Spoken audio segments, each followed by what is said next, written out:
What's up, guys, and welcome to another video. In today's video, we're at Blade Show again, but this time we're talking to a very special person over at the Smoky Mountain Knife Works booth, and that would be the Blade 2019 champion, Corbin.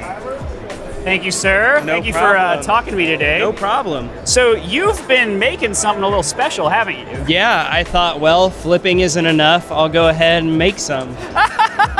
And that's the hole we all eventually fall into, I think. Oh, yeah. You want to go deeper, and that's one way to do it. So what have you got here? What have you done? So this is Strix. I've been working on it for about 3 years now, designing, and the hard part is this is all handmade. So when I'm working with balances, tolerances, I have to make some in order to find out where that needs to be. Sure. And finally, I am happy with the balance. I'm getting there on the tolerances. I'm happy with the weight. We sit at 4.7 ounces. Jerry Hom told me, make something that you like and others will follow.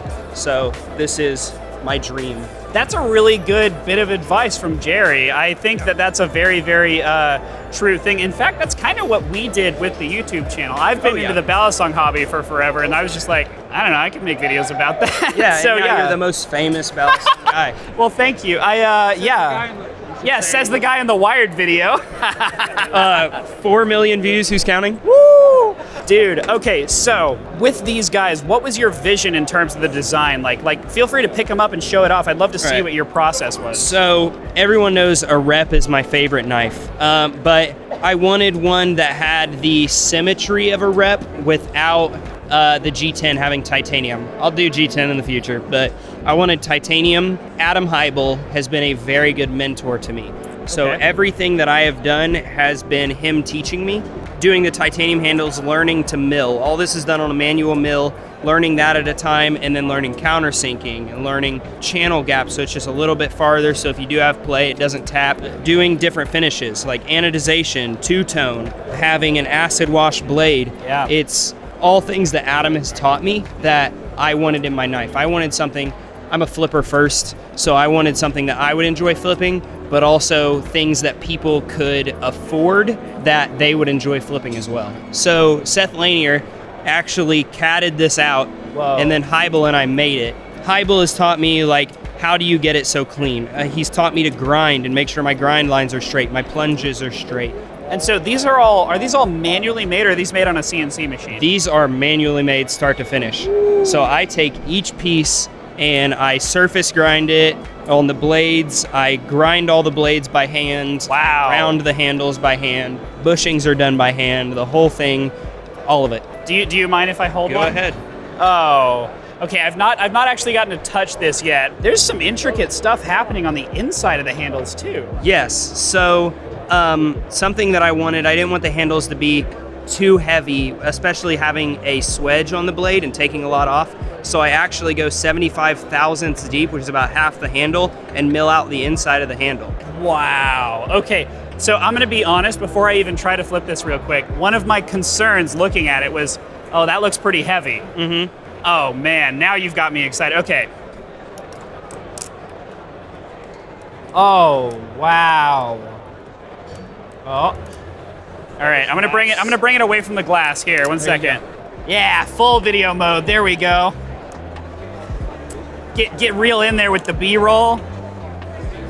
I gotta make the dumb faces and everything. Dude. It does not sound like I thought it would. No, it doesn't. That's a good thing. Yeah, no, it sounds weird. Can you say that for the audience? That does not sound like I thought it would, and that's a good thing. Yeah. Yeah, it's very quiet. So the reason that is I Scotch-Brite the handles, which is like for an orange peel finish, you want a wire wheel, but if you do a Scotch-Brite finish, that's why the handles are so soft on the sides. Yeah. And then also it kind of eats at the sound. So it'll clack, but it's not as loud because of that Scotch-Brite. Okay, so real quick, I'm gonna do a ASMR of this because I wanna hear it for the viewers at home so they can hear how quiet this thing is. It's genuinely so much quieter than you'd expect, and I really like. It's almost a sleeper Balisong. Yeah. Yeah. So this, I have a serif, and I have the. Here we go. Ready? Like that. That is just almost silent. Like, that's loud, you know? Yeah. I mean, you don't want to be sitting in like your bedroom and your sister texts you and go, hey, can you not flip? Yeah, can you be quiet, please? Yeah. That's so cool. Okay, how long of a process has this been? Because you weren't a maker before, right? Right. So I've always been a flipper. I'm a flipper first. I wanted to put my mark on the community, and that was before I had all the success in flipping. Yeah. So I've been working on this design since 2018. So I was 2 years into flipping, and I've been working on this design since then. And the first one was made 3 years ago last week. Dude, holy crap, that is so cool. Wow, so what's the difference in terms of these two right here? I see, this looks like it's got an acid etch and then like a dual tone? Yes, so the dual tone finish, we just anodized it purple and then went 400 grit on the top. Sure. And just take that anodize off. And then all the body screws are all polished by hand. I put them in the mill and then polish them off with 120, 220, and then 600 grit sandpaper. God, that is so much work. Wow. I love to see this kind of stuff because I love to see a fully handmade piece. I honestly, legitimately didn't know that you were making these completely by hand. That is so impressive to me. And it's stuff like that where I was saying to, in one of our previous videos, we actually talked directly to Hybel, and like, I was saying how this kind of stuff, when you have this immaculate machining work where you've got, you know, these beautiful holes that are all matched perfectly across all four handles, that takes a lot of effort and a lot of time to precisely do each one of those. That's really cool to see. And you're hand grinding all of these as well. Yeah, so I have tremors, so I don't freehand. I jig grind,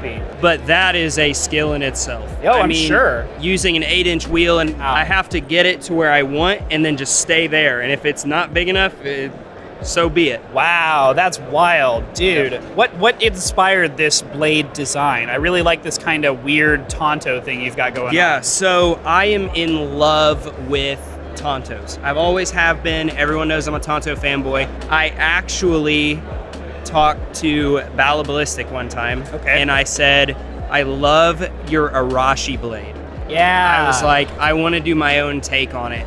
And he goes, I would love to see that. Dude. So I was like, I'll do my own take on the Arashi. I went exactly 1 inch out and then did my swedge halfway and then left 1/32 in between my bevel and my swedge. That's so cool looking. Yeah, I can actually see it now that you bring it up, the Arashi, and I really like your homage to it here. Yeah. So, and that is my all-time grail. Really? So yeah, so I talked to Sean and I said, if you ever make another Mokutai Arashi, I need it. Yeah, absolutely. You've got these here.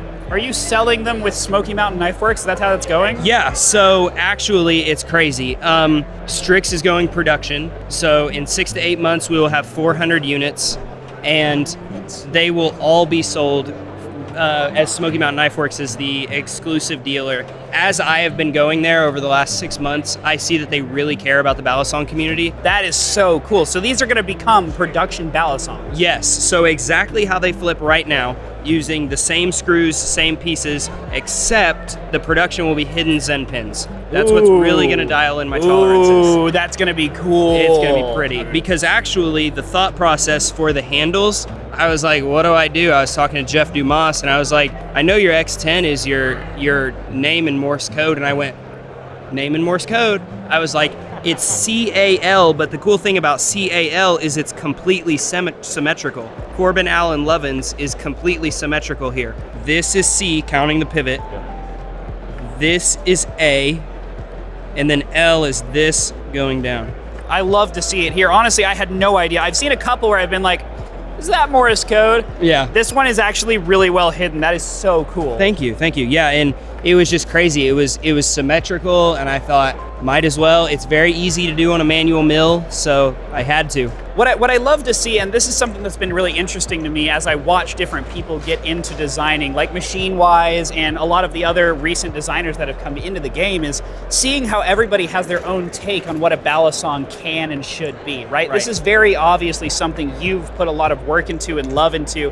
You can see your own self in it in a way. Yeah. And I think that's so cool. I love seeing everybody's different take on things, from Adam to Jerry to Squid. Like, everybody's really got their own personal take, and what you've got here is very much you. So I greatly appreciate it. The cool thing about it is we're going to shoot for the $400 to $450 range. Like I said, what? These customs are actually $600. Shut up. Yep. And this is $600. That is $600. And the reason why, I'm not like a big name as a maker. Yeah. And at the same time, like I said, I'm a flipper first. I will be open and honest with all your followers. The materials cost me $325. So the other $275 is all my time put in making this. That's all effort. Yeah. So it's because I love the hobby. I want to give people things that like they're gonna enjoy. Yeah. So I put my heart and soul into every one of these. Every one is about 24 hours to 30 hours to make. Oh my God. That's barely like $10 an hour Yeah. that you're giving yourself there, Yeah. dude. I mean, my fiance works weekends. I might as well do something. Hey, that's fair, dude. That is a ton of work. I cannot believe that you've put it at that price. That's awesome. And I'm very, very excited to see these going on Smoky Mountain as a production piece. Yeah, it's gonna be crazy. As a production piece, I can really make it what I want. So I can do texturing, I can do inside milling to make it weigh a little less. I could make the handles a little thinner to make it weigh less. Like obviously when I started, everything was like 5.5 ounces down to 4.7 was like the sweet spot. And now since Squid started, it's down. It's like crazy. The Tsunami is wild. Like the first time that I still remember back when he released the Tsunami and people were like, that's too light. And he did the My Guy Trust Me on Reddit. I was like, okay. And I tried it for the first time. It's like, it's wild to see the community move in these different ways where all of the different preferences that are possible have been accounted for now. Like, you know, obviously there's still more for us to do in the future, but everybody is making such unique pieces that you've got the spectrum, the gamut covered from really handle biased to blade biased if you really want that. And everything in between. It's magical. I mean, it's crazy. Heed Industries has one where you can move the spacers back I got and to forth play of with handles. that thing. It was so cool. It's so cool. Travis, I got to review it and I thought, this is innovation. Yeah. And then you think of all the stuff with Cerrone. Yes. And the ink in the blade to simulate give you a that. cut. The innovation that I keep seeing is amazing. So, dude, thank you for this. No problem. You are really just kind of a good part of the Balisong community in the terms of both your history as a flipper and also what you're doing here now as a maker. So I cannot thank you enough. I greatly appreciate it. To do a video with the most famous YouTuber and a good friend. We've been friends for a while. Yes, we have. I mean, God, I really appreciate it. This is so exciting. I had no idea about the production part. That is wildly exciting. It has been a very hard secret to keep. I bet, dude. Yeah. Holy cow. Well, now everybody knows, and that's exciting. So thank you so much, and I'm sure I'll see you a bit later. Yes, sir. Thank All right. you. Have a good Blade Show, man. Yes, you too. Wow. What's up, guys, and welcome to the outro. Okay, so that was really incredible. Corbin showed us some amazing stuff, and now here at Blade Show 2022, things are winding down on Saturday. So thank you guys so much for watching. Huge thank you to Corbin and Smoky Mountain Knife Works for showing us such incredible stuff. I am genuinely so excited to see the production version of that Balisong. He said that it's coming relatively soon, so I'm hoping we can produce a full review of that when the time comes. But for now, we're gonna keep moving on and seeing what else we can get you here at the show. But yeah, that's pretty much it for the moment. Once again, I wanna give a huge thank you to our Patreon supporters. You guys are the best and help us in doing this kind of stuff because all the equipment and crap that we're lugging around is heavy. It's very heavy. And knowing that we have your money makes it all better. That's where the money is. That's the money's in this. The money's in this. Oh, well, yeah, the money's in this too. That's where the like $48 is.